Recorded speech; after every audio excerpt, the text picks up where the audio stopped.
Did everybody see that great rainbow yesterday? Yeah. That's for you. For you? Yeah. I live here in Asheville, so I appreciate the things that you love about it too. It's a beautiful place. You hit it right on the nail with why I'm here first, because I wanted to talk about the inner being. I've heard a lot of times to talk about your inner being knows before maybe your conscious human self knows. Is that correct? It is because your inner being has a lot of knowing and has held knowing that maybe you haven't caught up with. But even more important than that, as you've lived life, you have asked for more than you currently are letting yourself acknowledge. And every time you ask for more, your inner being knows that too, because you are a vibrational being. Esther's mother is on her mind today. She thought about her when she was waking up. And another thing that her mother used to say on a really regular basis is, listen to what I mean, not what I say. Because she would get her words tangled up and her daughters would laugh at her, knowing that she didn't really mean to say that. And she would say, you know what I mean. Listen to what I mean, not to what I say. And her mother was wiser than Esther knew at the time, because that's what we mean also. The universe is listening to what you mean, not to what you say. So life causes you to ask for things that you may not be speaking out loud, or life causes you to desire things that your beliefs may be in contradiction of. But your inner being knows what you mean and becomes what you mean, becomes what you vibrationally mean. And so that's what we mean by that, is that there is a vibrational reality that is known by your inner being and eventually will be known by you if you will care about being happy and follow the happy thoughts. Following happy thoughts will lead you to what your inner being already knows about what you want. That's what we meant by that. So in psychological terms, I always thought inner being would be part of the deep well of subconscious and the superconscious. It's the inspiration. Well, before you go too far with that, deep well meaning lots of knowledge. And lots of vibration and ideas, creativity. But do you also mean hard to access? No. Good. No. Good. In fact, most psychologists before the law of attraction came mainstream would say there's so much that when it comes to the surface of the small conscious mind, now you're in alignment. And you've often said, if you're not in alignment with your inner being knows when. Your inner being understands where you are in relationship to where you'd like to be and knows what your path of least resistance is. We're eager to have this conversation with you. We like where you're going with this. We want to add just a little prelude to that by introducing to this conversation the notion, the idea of, the blending of where you have come from to where you are to where you are going.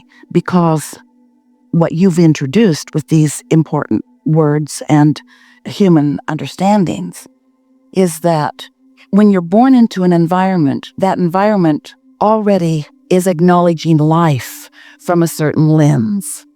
In other words, you're born into a set of beliefs. And when you're born into a set of beliefs, your observation of those people who are believing those things, because of law of attraction, because people get what they believe. So when they believe it, they attract it. And when they attract it, they demonstrate it. And when you observe this demonstration of their beliefs, those beliefs become your beliefs when they didn't have to. So that's why it's sort of slow going for so many humans. Slow going to go from what is to what you prefer. Because a belief is just a thought that you continue to think. But you're introducing here, what about beliefs that I'm continuing to think that I don't even know that I'm continuing to think?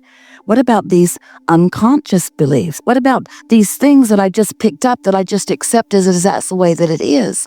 And what we would like to say right here at the beginning of this important conversation is that anything that never mind where you've come from, while it's all good and we're glad you came from it. Never mind where you came from and never mind what they believed or what they handed off to you in terms of beliefs. Never mind. Never mind that for just a moment. Instead, see yourself as standing where you are on your way to what you so beautifully introduced with your first words here today. standing here on your way to the even more that you've become, so that rather than considering these beliefs that brought you here, if your emphasis could be upon where you're going from here, these beliefs would have less holding you back effect from your evolution that you want. Does that make sense to you? It's a looking forward sort of thing that we'll talk a lot about while we are together. So we just want to stick this one statement in, and then we want to hear more from you. When you're standing where you are and reaching for something more, that's when your emotions really kick in. And your emotions are the visceral, your feeling indicators of the vibrational variance in you, kind of resistance indicators. So if you have a belief, doesn't matter how long you've had it, or if you just hatched it, because it's easy to come to flawed, erroneous conclusions all day long. You don't need your mother to do that. So as you come to a belief about something, something's active in you that you're thinking about, and your inner being knows that it isn't what you mean. It isn't what you mean. It isn't where you're going. It's not who you really are, and it doesn't serve you. Then your emotional indicator is going to be one of negative emotion. And if it is in harmony with who you really are and where you're going, it's going to be one of positive emotion. So if you're feeling emotion about it, it's not very deep. It's not subconscious or unconscious. If you're feeling emotion about it, it matters. And we're going to add another powerful statement. Ready? Only if you're feeling emotion about it does it matter. Because if you're not feeling any emotion about it, it's not a big player in your vibrational mix. Which leads us to the next important thing. We're here to wake you up so you'll feel your emotions. Because you feel them and don't like them, so you pretend you don't feel them. And Esther's mother wants to say to you, we know what you mean. In other words, law of attraction is not missing what your vibrational mix is. So that sounds like, even if you don't know, it's part of your point of attraction. Well, of course it is. Everything's part of your attraction, but it's not a big player. That's what we want you to hear. It's not a big player. If you're feeling emotion around it, it really matters. If you're not, don't worry, it'll get bigger. And when it gets bigger, then it's a player, and then you can do something about it. And until then, we wouldn't spend too much time wondering what's going on. Yeah. Inspiration comes so deep and so quickly and so rapidly for me. Sometimes I have to turn it down. Why? It's the belief that there's not enough days in the hour. It's the belief that I can't do all the things I'm going to do. So we're going to put that aside right now because I'm going to make the next part of this an intention. Well, if we were standing in your physical shoes, we wouldn't slough that off so easily because those are not unconscious things that are hindering you. Those are conscious things that are hindering Well, you. let's talk about it then. I've got too much to do. That's a conscious belief that hinders you.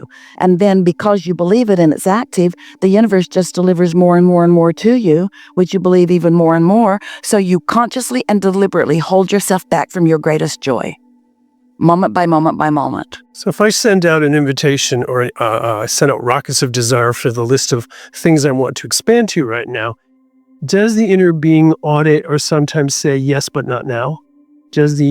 Oh, your inner being isn't your gatekeeper. No, is not. No. So You are. blame mom. It's not your gatekeeper. It's just the mix of vibrations that you've got going on.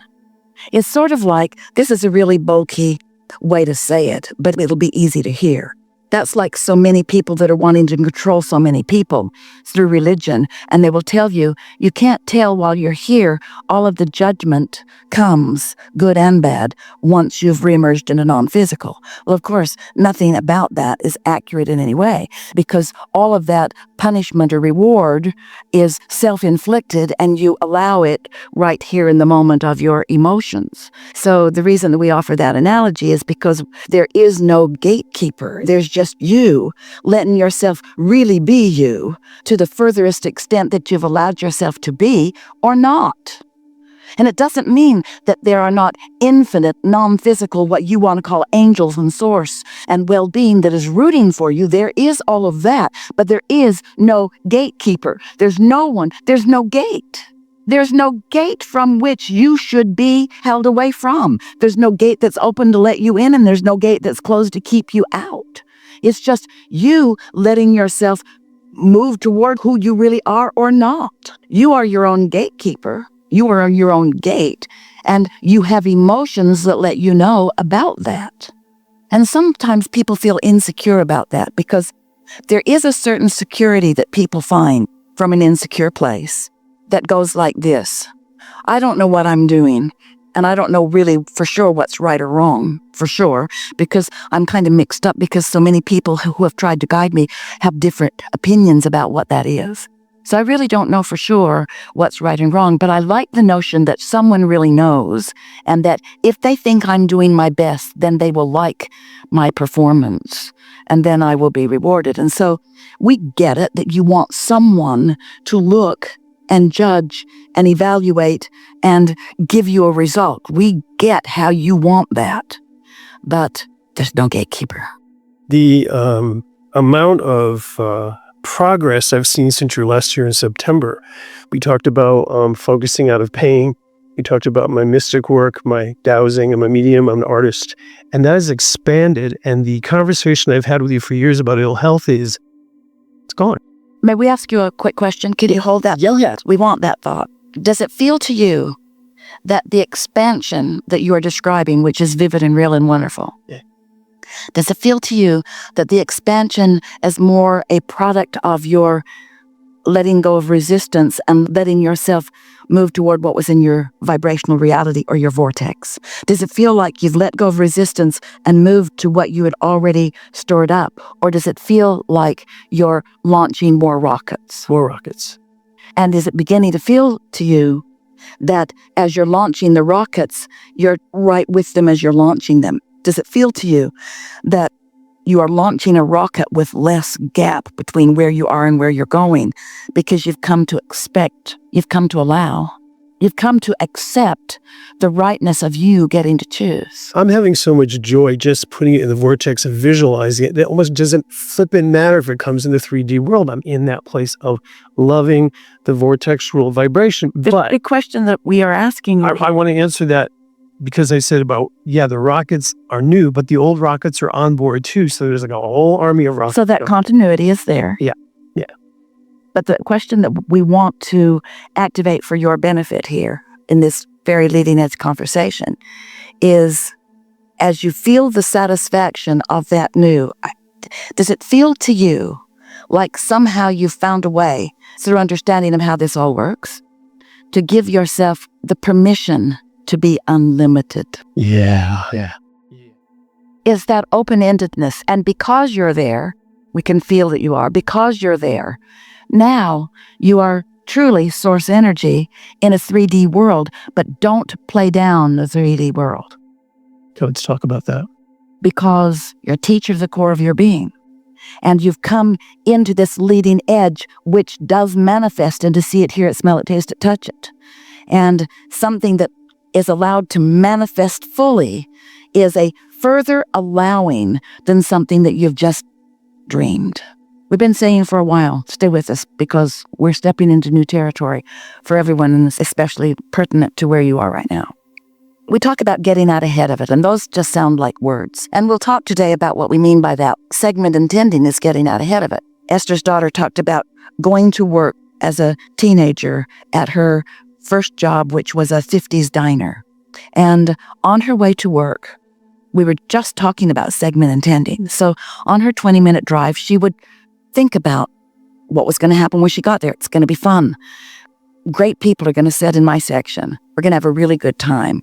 They're going to like me. I'm going to like them. I'm going to have fun with the cooks today. And as she would prepave like that, she would have a wonderful evening at work.